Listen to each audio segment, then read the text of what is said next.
थोड़ी ऐसी है कि अगर हम काम करते हैं तो पीछे सुपर डुपर भगवान खरीद देते हैं, और ऐसा ये काम करते हैं। मैं प्रोड्यूसर साहब से बोला था कि देखिए एक बार खेसारी जी काम शुरू कर दिए ना, सेट डाल रहे हैं ना, तो काम के प्रति वो आदमी सर हम लोग इसीलिए 11 बजे का टाइम दिया, पत्रकार सब 11 बजे से पहले आया क्योंकि खेसारी जी का टाइमिंग तो परफेक्ट रहता है। ये काम मैं 9 में यहाँ पे था, उन्होंने मुझे बोला कि 9 बजे आते ना। 9 बजे तक हो गया। पहली बार मैंने 9 में आया, मैं 9 मिनट लेट था। खेसारी जी आप सोते कब हो? कल मैंने शाम का एक आपका फोटो वायरल हुआ था पटना एयरपोर्ट का, और आप सोते कब हो? सबसे पहले दर्शक यही जानना चाहेंगे। अगर हम सोते तो शायद इस जगह पे नहीं होते, फिर इंसान अगर हम सोते तो इस जगह पे नहीं होते। तो अगर आप सोइएगा तो आपके लिए दुनिया क्यों जगेगी? देखिए, जागरूकता लाने के लिए और लोगों को जगाने के लिए आपको सोना नहीं, आपको जागना पड़ेगा।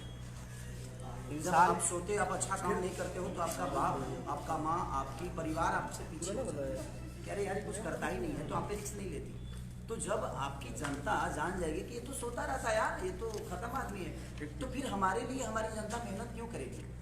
हमें सोने के लिए नहीं, हमें जगने के लिए पैदा किया गया है। और हम एक परिवार के नहीं, हम पूरी समाज के हैं। और जब आप समाज के हो जाते हैं तो आपके ऊपर से आपके बीवी के, आपके बच्चों का, आपके ही माँ बाप का दायित्व तो नहीं बनता है। आपको पूरे समाज को लेकर चलना पड़ता है, क्योंकि आप एक जिम्मेदार नागरिक बन चुके हो। पहले किसी के बेटा थे आप, वो 20 वर्ष पहले की बात आता है। मैं किसी एक का बेटा था, मैं किसी एक का पति था, लेकिन आज मैं कितने का भाई हूँ, कितने का बेटा हूँ, कितनों के दिल का राजा हूँ। पति नहीं बोल सकता, लेकिन कितने लड़कियों के दिल पे तो मैं राज करता ही हूँ ना। मैं लड़कियाँ तो चाहती है ना कि ये मेरा हो, बाप चाहता है ना कि मेरा बेटा हो, कि माँ चाहती है ना, बहन चाहती है ना कि मेरा भाई हो। तो जब आप समाज के हो जाते हैं और जब आपके समाज की नज़र पड़ जाती है ना, समझ लीजिए कि लाइक दिस ट्रेन हर आदमी सफ़र करना चाहता है कि सारी तो वो जरूरी है। आप बिहार के सोना तो बिहारी समझो, और उत्तर प्रदेश का भी आप पूरे इंडिया में आपका एक बहुत अलग सा ये है जनूंगा शायद, लेकिन जो बिहार में जो छात्रों को घटना हो रहा है तो इसमें आपको क्या पकड़ लीजिए सर, सबसे पहले मैंने ही बोला है, भोजपुरी का एक भी एक्टर और एक भी नेता कोई स्टेटमेंट उन छात्रों के लिए नहीं दिया। मैंने दिया है, क्योंकि मैं नेता नहीं, मैं अभिनेता नहीं, ना मैं नेता हूँ ना मैं अभिनेता हूँ, मैं एक बेटा हूँ। इसीलिए मुझे लगा मैं एक भाई हूँ, इसीलिए मुझे लगा मुझे बोलना चाहिए। मुझे राजनीति से कोई लेना देना है ही नहीं। प्रचार करना अलग मुद्दा हो गया कि मैं किसी के लिए जाकर बोल देता हूँ, किसी का प्रचार कर देता हूँ, क्योंकि मुझे जनता मोहब्बत करती है तो शायद मेरी बात मान जाएगी। इस आशाओं में कोई मुझे बुलाता है और जो अच्छा होता है उसके लिए करता हूँ। लेकिन सबसे पहले ट्वीट मेरा ही आया था। अभी तक किसी भी आर्टिस्ट का ट्वीट उन छात्रों के लिए नहीं आया। हम हो सकता है कि समाज के मनोरंजन के भविष्य हो सकते हैं, लेकिन हमारे देश को चलाने के लिए उन शिक्षित लोगों की ज़रूरत है। शिक्षित लोगों का रहना बहुत ज़रूरत है, आवश्यकता है हमारी, क्योंकि वो पढ़े हैं इसलिए क्योंकि देश का रक्षा कर सके और देश को के उन्नति में उनका सबसे ज़्यादा योगदान है और आगे भी रहेगा। और जब ये बताइए कि देश की उन्नति के लिए हमारे आर्टिस्ट, हमारे हीरो, हमारे हीरोइन, हमारे नेता अगर आवाज़ नहीं उठाएंगे तो सर कौन उठाएगा? वही छात्र जिसको चाहते हैं उसको बड़ा कर देते हैं। उनका आंदोलन आज कहीं ना कहीं समाज को नुकसान पहुंचाया कि नहीं पहुंचाया? अगर हर आदमी उनके आंदोलन में खड़ा होता तो सरकार उनकी बातों को शायद जल्दी मान लेती, लेकिन ऐसा होता नहीं है। कोई एक पर्टिकुलर इंसान खड़ा होता है और उसी को टारगेट बनाकर दुनिया उसको बेइज्जत करती है। खेसारी जी, कल एक आपका वीडियो वायरल हुआ था, पिताजी से मिलने के बाद आप बहुत ज़्यादा भावुक हो गए थे, गले लगा के रोने लगे थे, गाँव गए। जब भी अपने पापा से चाहे मम्मी से मिलता हूँ तो रोता हूँ, क्योंकि मैं उनकी गोद में खेला हूँ और आज उनकी गोद से दूर हूँ। तो जब भी पापा से मिलता हूँ तो वो मुझे, मैं अपने पापा को आज की डेट में बाप मानता ही नहीं, मैं उनको अपना दोस्त मानता हूँ, क्योंकि मैं अपने जीवन की हर वो दुख को मैं पापा से ही शेयर करता हूँ और अपनी मोहब्बत भी शेयर करता हूँ। मेरी कभी कभी पत्नी भी बोल देती है तो अंदर की भी बातें पापा से शेयर कर लेता हूँ। उसने ऐसे बोल दिया पापा, क्योंकि मुझे लगता है कि अभी तक मैं पिता बन के मैं उनकी 10 वर्ष ज़िंदगी नहीं बढ़ा सकता, लेकिन एक दोस्त बन के शायद मैं उनको और ज़्यादा दिन तक अपने दिल में रख सकता हूँ और उनको ऊर्जा दे सकता हूँ, क्योंकि दोस्त हमेशा एक दूसरे के काम आते हैं।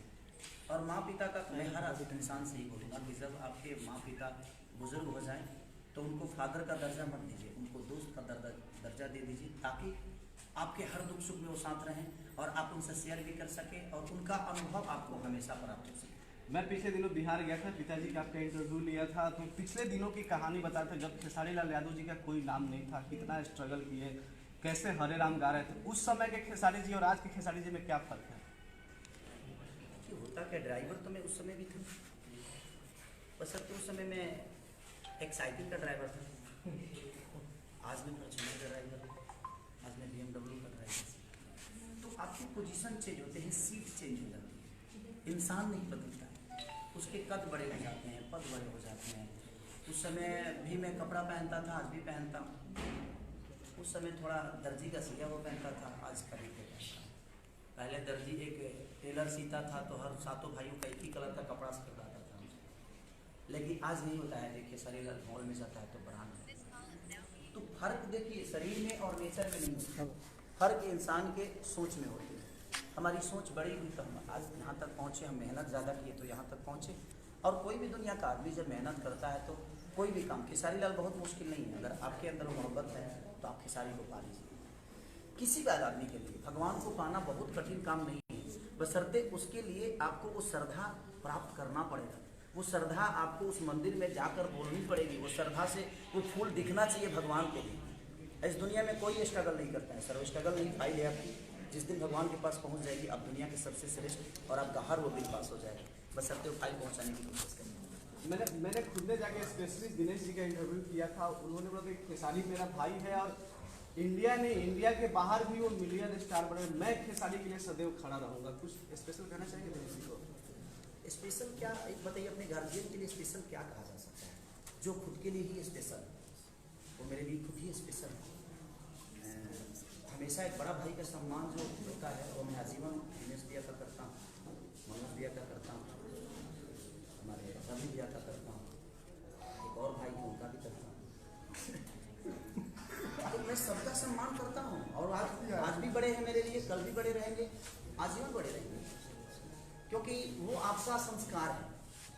देखिए बात विवाद किससे नहीं होती है, बाप बेटा में तर्क नहीं होता है, होता है और वो जरूरी भी है, एक दूसरे की पहचान बताना, एक दूसरे की।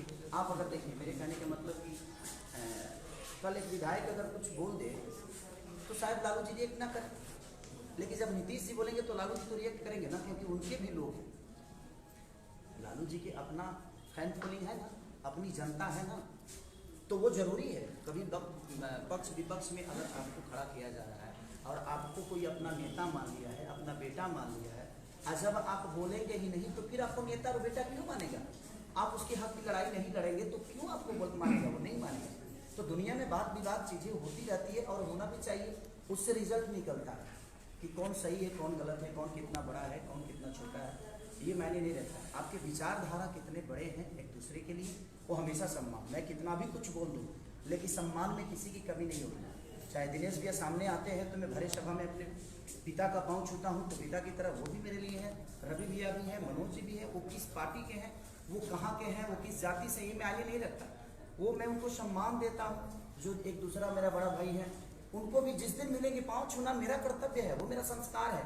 वो मेरे फादर ने सिखाया है, मेरे संस्कार ने मुझे बताया है कि बेटा अपने से बड़ों का इज्जत करो, दुनिया तुम्हारे बारे में क्या सोचती है ये मायने नहीं रखता। ये पद और ये कद मुझे बाद में मिले हैं, लेकिन मेरे अंदर संस्कार मुझे पहले डाला गया है। तो मेरा संस्कार इतना भी नीचे नहीं है कि मैं अपने बड़े भाइयों को भूल जाऊं। और बोलना, आज सब आदमी प्रोफेशनली एक दूसरे का दुश्मन है और होना भी चाहिए। मुझे लगता है कि आप नहीं बनाओगे तो आप अपने टारगेट को पूरा नहीं कर पाओगे, आप सो जाओगे। मैं अपने बड़ों को देख कर ही बड़ा हुआ, क्योंकि मुझे दिनेश लाल यादव के साथ खाना खाना था, मुझे रवि किशन जी के साथ खाना खाना था, मुझे मनोज तिवारी जी के साथ बैठकर खाना खाना था। तो मैं मेहनत किया और मैं उनके साथ बैठकर खाना भी खाया, डिनर भी किया, उनके साथ सफ़र भी किया। तो वो मेरा टारगेट था कि मैं इन सारे भाइयों के, मैं इनसे फ़ोटो खिंचाने के लिए नहीं, एक दिन ये बोले कि आप बेटा डिनर करना। मैं उस सोच के साथ अपने जीवन को चलाता हूँ। और दुनिया में मैं आज भी बोल रहा हूँ, मैं सबके लिए, पूरी जनता के लिए बोल रहा हूँ, कोई काम मुश्किल नहीं है। खेसारी बहुत ईजिली है, सिर्फ इसको पाने की क्षमता और वो ऊर्जा खेसारी को दिखनी चाहिए कि मेरा जो भक्त है, मेरा जो भाई है, मेरा जो फैन है, वो मुझे कितनी मोहब्बत करता है। जितने भी लड़के खेसारी के लिए टैटू बना देते हैं, उनके अंदर श्रद्धा होती है तो मैं कभी कभी शेयर कर भी देता हूँ, क्योंकि उनका वो प्यार मुझे दिखता है। कोई लड़का है जो बाल कटवा लेता है खेसारी लिखवा के, तो मैं भी शेयर कर देता हूँ, क्योंकि यार ये देखिए इसको कोई दुनिया की नहीं पड़ी है, खेसारी मेरे सर पे रहना चाहिए, तो मैं शेयर करता हूँ। जब मेरे लिए कोई करता है तो मुझे करना भी चाहिए, और हर आदमी का दायित्व बनता है कि अगर हम किसी के लिए करते हैं, अगर वहाँ से आउटपुट नहीं मिलता है तो थोड़ी मन तकलीफ होती है। तो कोशिश करिए कि आपके बातों से, आपके चीज़ों से किसी को कोई तकलीफ ना हो, और जीवन में हमेशा एक दूसरे का सम्मान करते हुए चलिए। ये मेरे बड़े भाई हैं, ये छोटे प्रोड्यूसर हैं, बड़े प्रोड्यूसर हैं, कंपनी के मालिक हैं, ये बाद में होते हैं। पहले तो ये मेरे से बड़े पैदा ही हुए थे ना, ये तो बाद में अपनी मेहनत से इन्होंने कंपनी बनाई, ये बाद में डायरेक्टर बने। पहले तो ये पैदा मेरे से पहले हुए तो बड़े भाई के रूप में ही पैदा हुए, तो मुझे पहले उस पर फोकस करना चाहिए। आप सम्मान करते हुए आप झुकते रहिए, मुझे लगता है कि हजारों हाथ है आपको उठाकर अपने गोद में बैठा दीजिए। मनी जी आपको देख के मनी मन मुस्कुरा रही है। मेरी गर्लफ्रेंड है मेरी गर्लफ्रेंड, मतलब कि खेसारी जी कहिए वायरल ना हो जाए आपका वर्ड। अरे तो होने दीजिए ना, मैं तो वायरल के लिए ही पैदा हुआ हूँ यार। ऑन सेट है तो गर्लफ्रेंड बॉयफ्रेंड की तो हमारे जीवन में On set देखिए, है, मुझे लगता है कि character मैंने अपने 99 गर्लफ्रेंड अपने जीवन में रखा, हर सिनेमा में एक नई गर्लफ्रेंड थी मेरी। तो हम फ्रेंड के हिसाब से काम नहीं करेंगे अगर हम इनके अंदर अपने पत्नी का छवि नहीं देखेंगे, इनके अंदर अपने गर्लफ्रेंड का छवि नहीं देखेंगे, तो हम इनको महसूस कैसे कर पाएंगे? ऑन सेट सोचना ही तो एक्टिंग है, आप महसूस करते हो वही एक्टिंग होती है। एक्टिंग सीखता नहीं है कोई, बस हम अब इस भाई को अगर हम छोटा भाई मान लेंगे तो मुझे लगता है कि जो मोहब्बत अपने भाई से करता हूँ वही मोहब्बत इसको मिलेगी। अगर मैं इनको अपना बीवी ऑन स्क्रीन मान लिया तो मुझे लगता है कि मैं इनके साथ वही परफॉर्म कर पाऊंगा जो मैं अपने बीवी के साथ करता हूँ। खेसारी जी बात की जाए फिल्म की, कब तक तैयार होगी और आगे का क्या प्लान है इसमें? यहाँ शुरू भइल कल रिलीज हो गया वही बात है। चाहते कल रिलीज कर सकता आज तो वो बोलेगा, हीरो बोलेगा। ब्रेकिंग न्यूज तो हो गया कि खेसारी लाल यादव की 99 गर्लफ्रेंड है। ब्रेकिंग न्यूज तो बन गया कि खेसारी लाल यादव इतना अच्छा शब्द बोला हूँ वो तो है, वो तो है। देख लीजिए, मैंने आपको ब्रेकिंग नहीं, मैंने चैनल चलाना जरूरी है, आपको अच्छी बातें भेजना जरूरी नहीं है दुनिया में। बातें तो सारी जाएगी। ब्रेकिंग न्यूज क्यों करते हो यार? ब्रेकिंग न्यूज मत करो। जीवन में बता रहा हूँ, कभी कभी सच्चाई के राह पे भी चला